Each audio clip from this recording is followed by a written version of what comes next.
Alors bonjour à tous, bonjour à vous qui nous regardez aussi en ligne. Nous continuons aujourd'hui le survol de la première lettre de l'apôtre Pierre.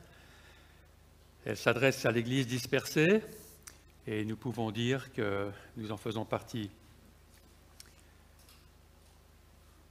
La dernière fois, nous avons vu 4 incitations que Dieu nous donne pour être saints, mis à part pour lui, pour être saints avec lui. Vous souvenez-vous desquelles, ceux qui étaient là? Première motivation pour être saint.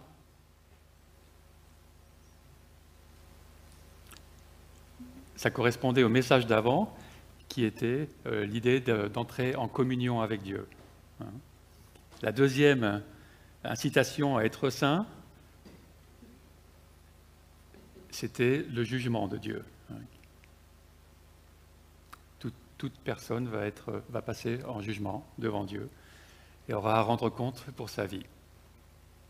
Et le troisième incitation à être saint,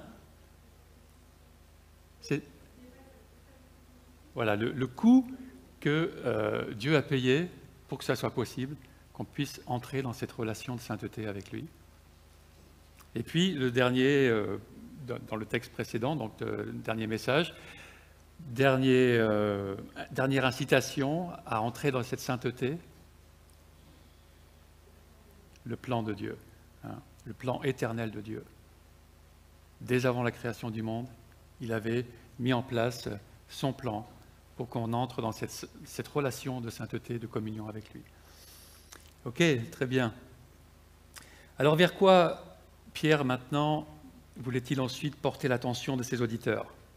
Eh bien, c'est ce que nous allons lire dans ce premier chapitre, à partir du verset 22. « Vous avez purifié votre âme en obéissant par l'Esprit à la vérité, pour avoir un amour fraternel sincère. Aimez-vous donc ardemment les uns les autres d'un cœur pur.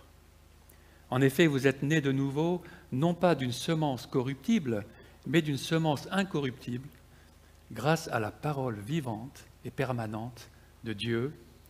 Car toute créature est comme l'herbe, et toute sa gloire comme la fleur des champs. L'herbe sèche et la fleur tombe, mais la parole du Seigneur subsiste éternellement. » Cette parole est justement celle qui vous a été annoncée par l'Évangile. Débarrassez-vous donc de toute méchanceté et toute ruse, de l'hypocrisie, l'envie et toute médisance. Et comme des enfants nouveau-nés, désirez le lait pur de la parole. Ainsi, grâce à lui, vous grandirez pour le salut, si du moins vous avez goûté que le Seigneur est bon. Quel est le sujet qui revient le plus dans ce passage qu'on vient de lire? En fait, il y en a 2, et qui sont imbriqués l'un dans l'autre. Et le premier est celui de la parole de Dieu, sujet que nous allons voir dans un premier temps. Et ce qui revient en deuxième, et qui devrait en découler directement, c'est la qualité des relations fraternelles. Et nous verrons cela ensuite. Premièrement donc, l'apôtre Pierre présente la parole de Dieu de 3 façons. La vérité, une semence et du lait. Il utilise aussi 3 mots grecs différents, traduits par parole dans ce passage et dans plusieurs versions bibliques. Donc logos, rhéma et logikos, qui vient de logos. Donc au verset 22, cette parole est, premièrement, la vérité. Le texte dit qu'en obéissant à la vérité, nous avons purifié nos âmes. Alors comment notre obéissance à la vérité a-t-elle purifié nos âmes? Quel rapport y a-t-il entre ces 2 choses? Nous obéissons à la vérité révélée en Jésus-Christ, à ses paroles et à l'efficacité de son œuvre. Tout cela nous purifie. Et c'est le but de Dieu en ayant donné tout cela. La parole de Christ a une fonction purificatrice pour celui qui la reçoit. Ainsi, il dira ceci à ses disciples en Jean 15, 3, « Déjà, vous êtes purs à cause de la parole que je vous ai annoncée. » Cette parole qui purifie, qui coupe, qui enlève ce qui n'est pas bon. En recevant la vérité et en y adhérant, nous sommes séparés de l'erreur et du mensonge, progressivement, et nous en sommes purifiés progressivement. L'obéissance du verset 22 peut ainsi aussi être comparée à la foi qui agit, la foi qui saisit ce qui lui est dit. L'apôtre Paul utilise d'ailleurs à 2 reprises l'expression « l'obéissance de la foi ». Donc c'est notre réception à la vérité révélée en Christ et notre foi en son œuvre qui purifie notre âme. Le deuxième mot que Pierre utilise pour parler de la parole de Dieu est au verset 23. « En effet, vous êtes nés de nouveau, non pas d'une semence corruptible, mais d'une semence incorruptible, grâce à la parole vivante et permanente de Dieu. » La parole ici, c'est le mot logos, la parole qui est dite. C'est la parole vivante et permanente de Dieu. C'est par elle que l'évangile de Jean commence, en Jean chapitre 1, verset 1. « Au commencement était la parole, et la parole était avec Dieu, et la parole était Dieu. Toutes choses ont été faites par elle, et rien de ce qui a été fait n'a été fait sans elle. En elle était la vie. » C'est la parole qui est semence. En grec, c'est spora, nous dit Pierre. Cette semence qui apporte la vie là où elle peut éclore. Jésus compara aussi sa parole à une semence, cette semence qui tombe le long du chemin lorsqu'elle est semée, dans les endroits pierreux, parmi les épines, dans la bonne terre. Celui qui reçoit cette semence et en qui elle se développe sans être étouffée va produire du fruit. Ainsi, il permet à son tour que d'autres semences sortent de lui. Et la vie se répand d'une manière exponentielle, comme dans la nature. La semence de la parole de Dieu a-t-elle trouvé une bonne terre en vous, en nous? Produit-elle du fruit? Opère-t-elle des changements en nous? Est-elle étouffée par les soucis de la vie, toutes les préoccupations temporelles? Ou s'épanouit-elle de sorte à ensemencer ensuite notre entourage? La lettre de Jacques au chapitre 1, verset 21 dit « Recevez avec douceur la parole qui a été plantée en vous et qui peut sauver vos âmes. » Recevoir cette parole semence fait naître une nouvelle vie en nous. En accueillant les paroles de Jésus, c'est Jésus lui-même que nous accueillons, c'est la vie de Dieu elle-même, c'est la vie éternelle. Et c'est ce que font ressortir les versets 23 à 25. Ainsi, le verset 24 continue sur le thème de la botanique, « Car toute créature est comme l'herbe, et toute sa gloire comme la fleur des champs. L'herbe sèche et la fleur tombe, mais la parole du Seigneur subsiste éternellement. » Cette parole est justement celle qui vous a été annoncée par l'Évangile. Si nous avons reçu la semence impérissable de l'Évangile, qu'elle a pris racine en nous, nous sommes alors nés à une vie éternelle. Cela ne vient pas de nous, ça vient de la parole en nous qui grandit, qui s'enracine, qui porte du fruit. La semence de nos parents nous a donné une vie périssable, mais la semence de Dieu lui-même, sa parole créatrice, nous donne sa vie même. Et Pierre cite ici le prophète Ésaïe pour faire ressortir l'aspect passager de notre vie sur terre, comme l'herbe ou la fleur qui fane, contrairement au caractère permanent de la parole de Dieu.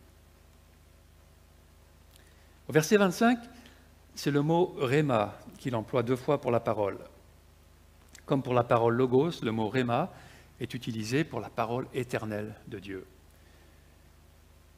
C'est ce mot « rhéma » que Jésus utilise lorsqu'il dit « Les paroles que je vous ai dites sont esprit et vie ». Et aussi lorsqu'il dit « L'homme ne vivra pas de pain seulement, mais de toute parole qui sortira de la bouche de Dieu ».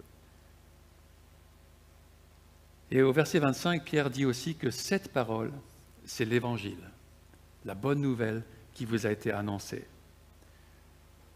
Cette bonne nouvelle, c'est l'annonce de l'entrée libre dans le royaume de Dieu, à travers une porte unique qui est le sacrifice et la résurrection de Christ. C'est l'annonce du salut, de la délivrance, de la condamnation due à notre péché. Avons-nous vraiment placé notre confiance dans la parole éternelle de Dieu? Quand tout ce que nous voyons dans ce monde aura disparu, qu'est-ce qui restera? La parole éternelle de Dieu. Quelle attention lui donnons-nous? Quelle place la parole de Dieu a-t-elle dans notre échelle de valeur? Pratiquement, comment cela se voit-il dans notre vie de tous les jours? C'est vrai, il n'est pas facile de lire la Bible. Elle est comme un trésor enfoui, souvent, qui demande de creuser pour le trouver. Elle demande un effort, mais elle en vaut la peine. Elle est essentielle pour notre vie spirituelle. Et enfin, Pierre utilise le mot logikos en 1 Pierre 2,2 pour parler du lait pur de la parole, en disant « Et comme des enfants nouveau-nés, désirez le lait pur de la parole, ainsi grâce à lui vous grandirez pour le salut. »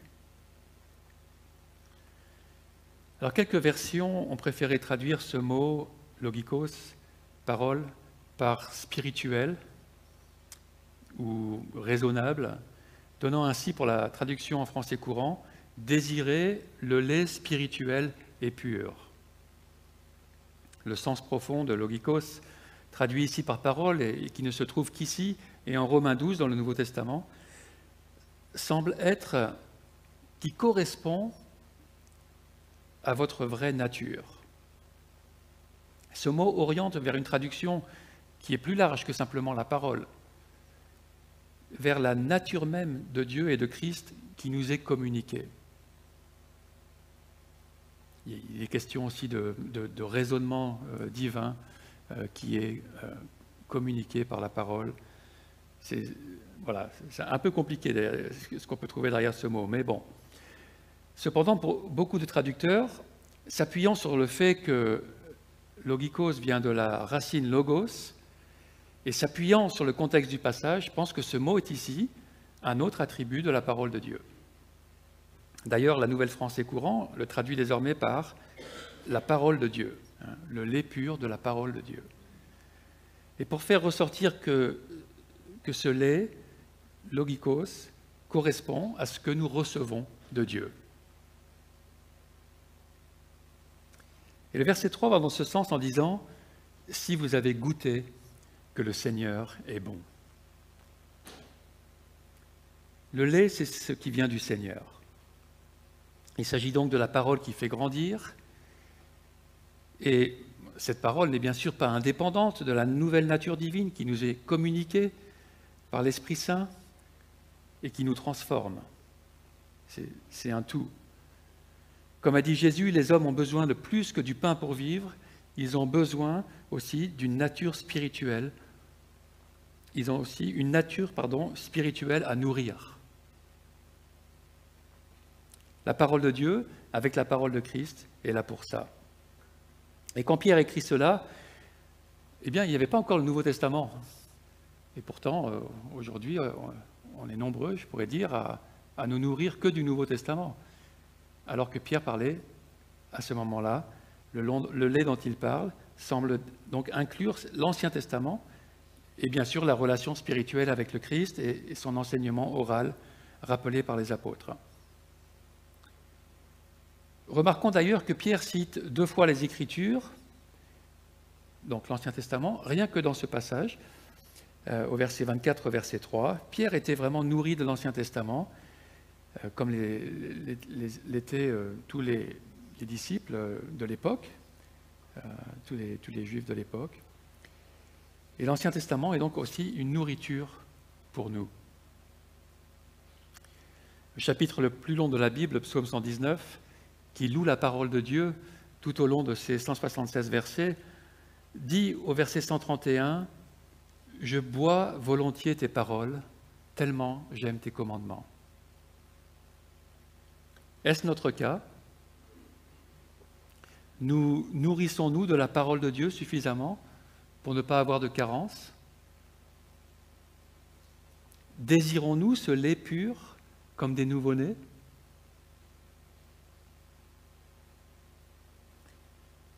Ne cherchons pas à étancher notre soif de Dieu à d'autres sources. Elles ne pourront jamais nous nourrir et nous transformer à la hauteur de la parole de Dieu. Dans son commentaire sur ce verset d'un Pierre de 2, Alfred Kuhn remarque concernant la parole de Dieu: « Qui n'a pas déjà vu un nouveau-né assoiffé cherchant à boire le lait de sa mère? Avec quelle énergie, avec quelle avidité il va le faire. De boire lui donnera le plus grand bien-être. Un bébé n'est jamais autant détendu qu'après avoir tété. Et cela lui procurera tout ce qu'il faut pour se développer.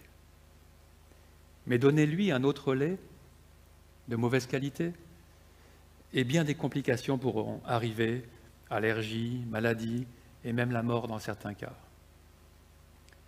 Le deuxième adjectif, pur, indique que toute parole ne contribue pas à la croissance spirituelle des enfants de Dieu, continue Alfred Kuhn. Il faut qu'elle soit sans mélange, non altérée, non sophistiquée. Ainsi, la parole de Dieu peut être falsifiée par des opinions humaines ou même par des intentions sataniques. Le chrétien ne doit pas accepter sans discernement tout ce qui lui est présenté. Il ne doit désirer que la parole pure de Dieu. Cela exige un discernement nourri d'une pratique régulière de la Bible. Pierre recommande un lait libre d'additifs. Le meilleur conseil que l'on puisse donner à des nouveaux convertis, c'est de lire la parole à grands traits sans s'arrêter à ce qu'ils ne comprennent pas. Et Moody disait qu'il lisait la Bible comme il mangeait du poisson, en mettant les arêtes de côté. La compréhension de tout le plan de Dieu viendra par la suite, en approfondissant l'enseignement des différents livres qui composent la parole. En attendant, la simple lecture de la parole nourrit la foi et fait grandir spirituellement. Cela est valable pour tous les chrétiens, même les plus mûrs. Car quel est l'homme qui se permet de ne plus manger? Et il termine par ces mots-là. L'avertissement de Pierre visait peut-être aussi les diverses fausses doctrines qu'il dénoncera dans sa deuxième lettre.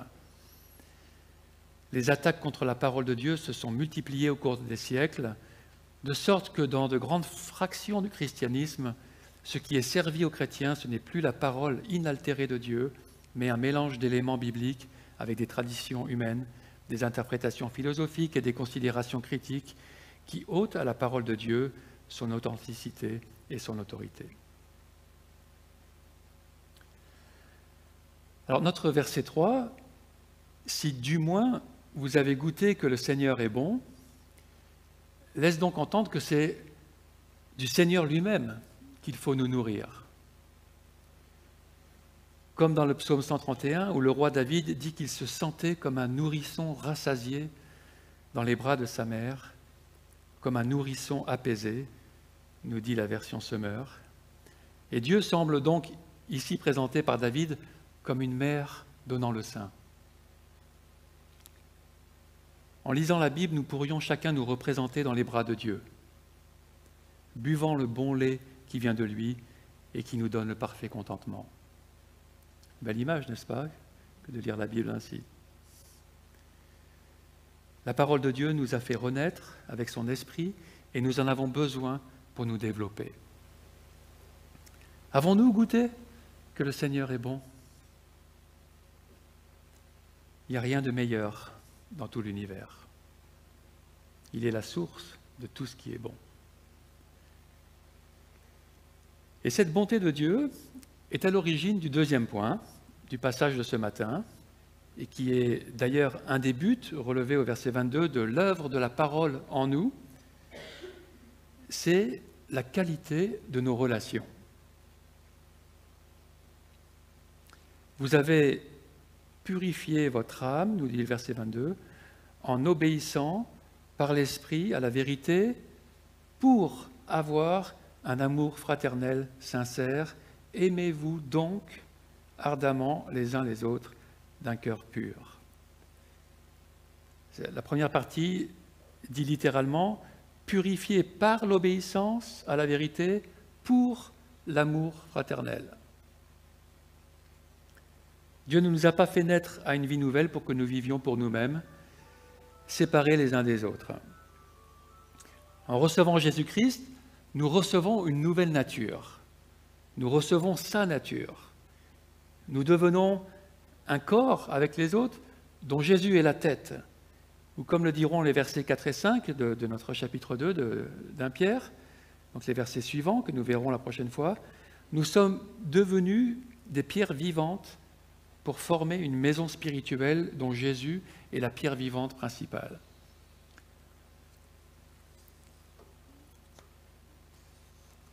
La première des caractéristiques de cette nouvelle nature, celle qui comprend toutes les autres, c'est celle de l'amour. Un des grands buts de notre salut, c'est l'amour fraternel. Pierre se rappelle certainement des paroles qu'il a entendues plusieurs fois de la bouche même de Jésus.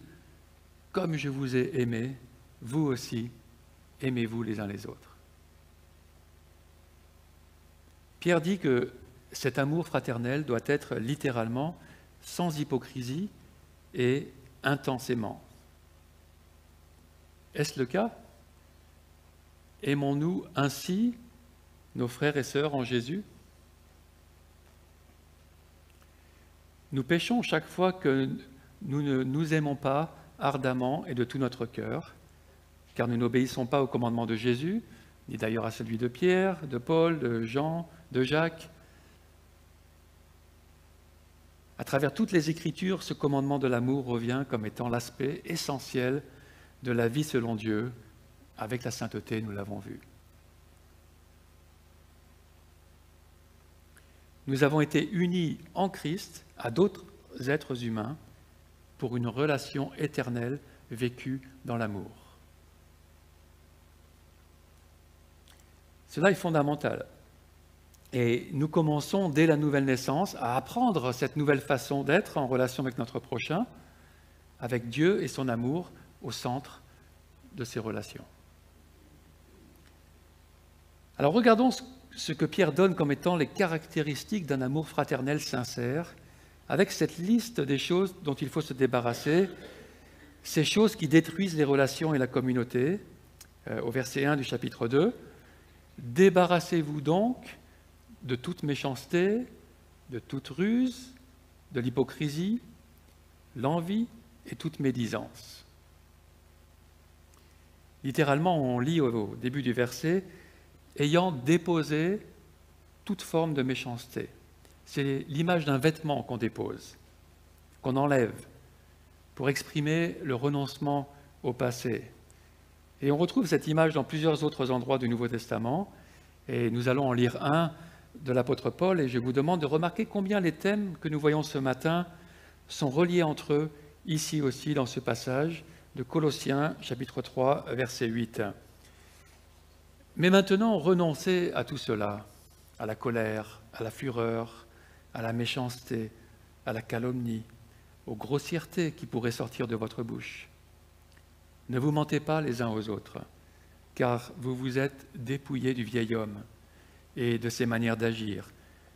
Vous avez revêtu l'homme nouveau, qui se renouvelle pour parvenir à la vraie connaissance, conformément à l'image de celui qui l'a créé.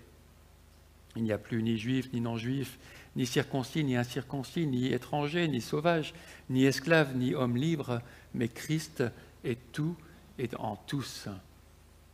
Ainsi donc, en tant qu'être choisi par Dieu, saint et bien-aimé, revêtez-vous le sentiment de compassion, de bonté, d'humilité, de douceur, de patience. supportez-vous les uns les autres. Et si l'un de vous a une raison de se plaindre d'un autre, pardonnez-vous réciproquement. Tout comme Christ vous a pardonné, pardonnez-vous aussi. Mais par-dessus tout cela, revêtez-vous de l'amour, qui est le lien de la perfection. Que la paix de Christ, à laquelle vous avez été appelés pour former un seul corps, règne dans votre cœur. Nous avons vu plusieurs choses dans cette liste à délaisser, à revêtir. Alors notre liste de 1 Pierre 2:1 comporte, elle, 5 choses à délaisser pour pouvoir aimer dans la vérité et ne pas abîmer les relations. Et donc on peut afficher notre dernière diapo sur 1 Pierre 2:1. Cette liste donc, est soigneusement construite avec en premier lieu 2 termes généraux au singulier, mais qui sont précédés par toutes, méchanceté et ruse, ou ce qui peut être traduit encore par malice et tromperie. Et puis dans l'original, c'est suivi de 3 pluriels, les hypocrisies, les envies, les médisances ou les méchantes paroles. Le premier mot, malice ou méchanceté, représente le mal volontaire que l'on pourrait infliger à quelqu'un ou lorsqu'on se réjouit du malheur qui lui arrive. C'est le désir de nuire. Supposons qu'une personne nous déplaise ou qu'elle nous ait fait du mal. Cela nous est-il arrivé de vouloir en retour aussi lui faire du mal ou lui souhaiter du mal ou de nous réjouir du mal qui pourrait lui arriver? C'est simplement une attitude charnelle, celle de la vieille nature. Nous devons nous dévêtir de cette attitude. L'amour n'est pas ainsi. L'amour cherche le bien de l'autre, qui qu'il soit, quoi qu'il ait fait. À la suite de Jésus qui a dit « Bénissez vos ennemis, priez pour ceux qui vous persécutent », Pierre dira, plus loin dans cette même lettre, « Ne rendez pas le mal pour le mal » ou « injure pour injure ». Bénissez au contraire, car c'est à cela que vous avez été appelés. L'amour ne désire pas le mal, ni pour quiconque, ni encore moins pour son frère, quoi qu'il ait fait. Le deuxième mot, tromperie ou ruse, parle de toute fraude, des paroles trompeuses ou mensongères. C'est quand on utilise l'habileté du langage ou des astuces calculées pour arriver à notre fin, aux dépens de notre prochain ou même de notre frère. Nous savons à quel but personnel nous voulons arriver et nous manipulons la situation et les personnes pour y parvenir. Les premiers chapitres de la Genèse nous parlent de la première personne rusée qui ainsi a trompé nos ancêtres.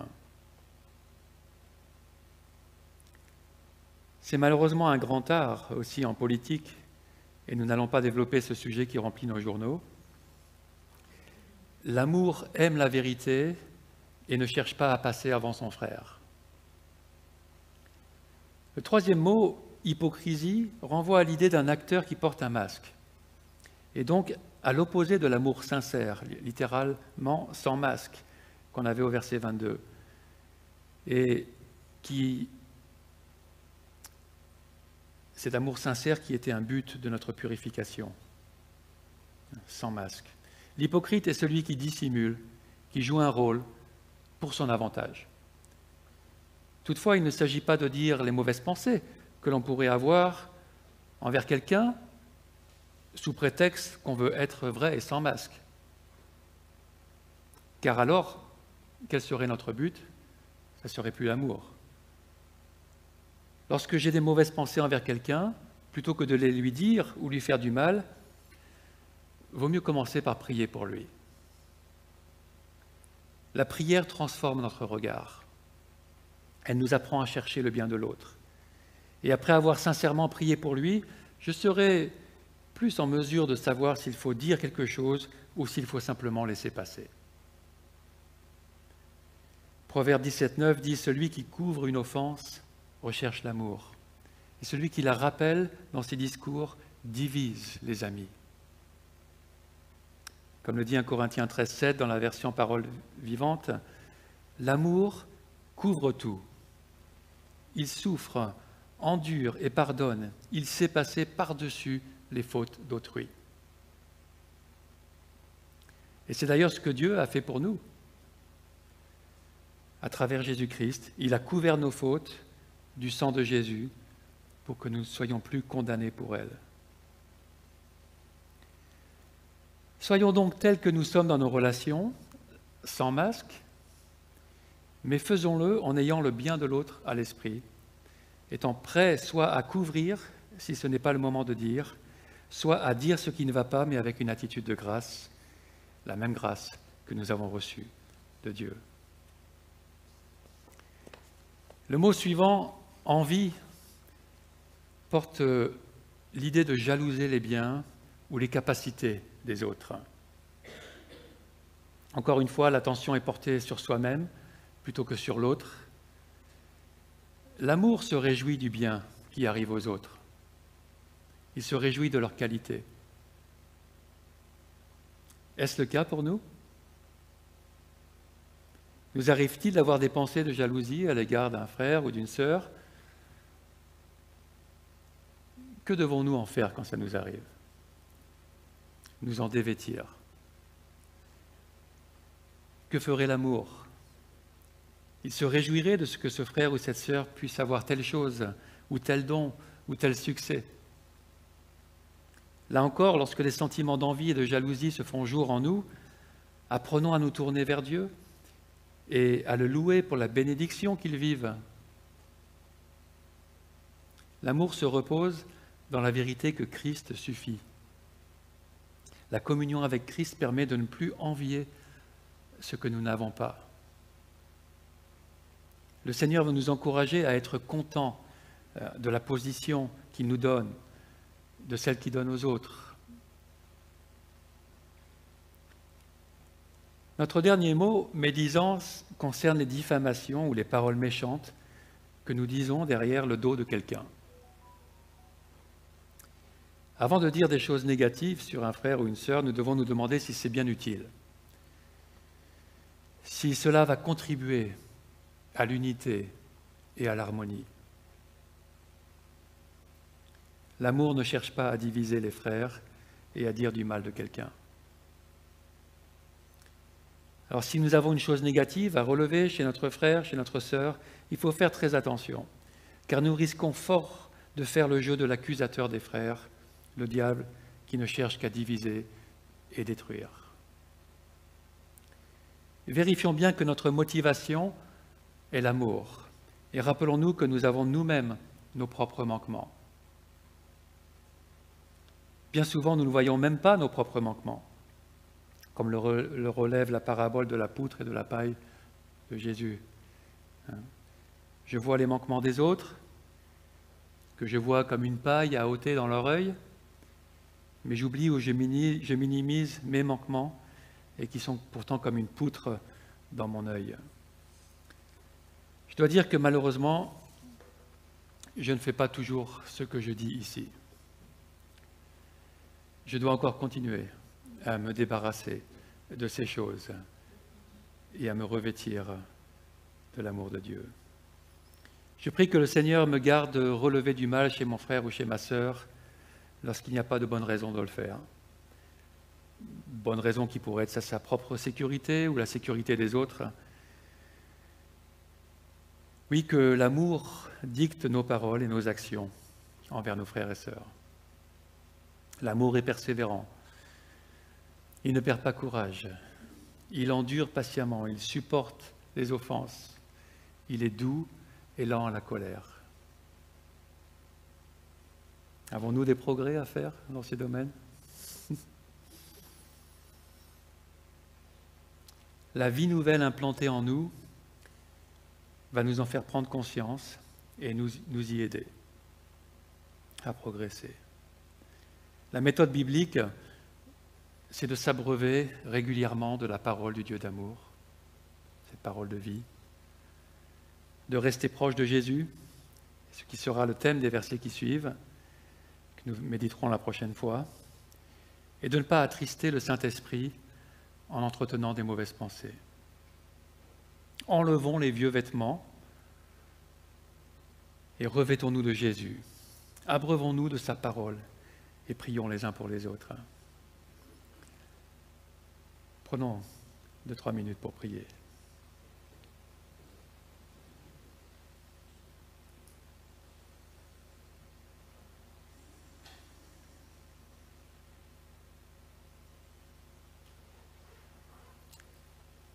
Merci Seigneur d'avoir donné tout ce qu'il fallait pour que nous puissions entrer dans ton plan d'amour, que nous puissions être nourris par ta parole, que nous puissions croître, être transformés jour après jour par ton esprit, par ta parole, par l'exemple de Jésus, par son œuvre en nous. Oui Seigneur, nous avons goûté que tu es bon. Et cette bonté qui vient de toi, tu veux qu'elle fasse son œuvre en nous et que nous agissons ainsi aussi, que nous devenions bons parce que tu es en nous, toi la source de toute bonté.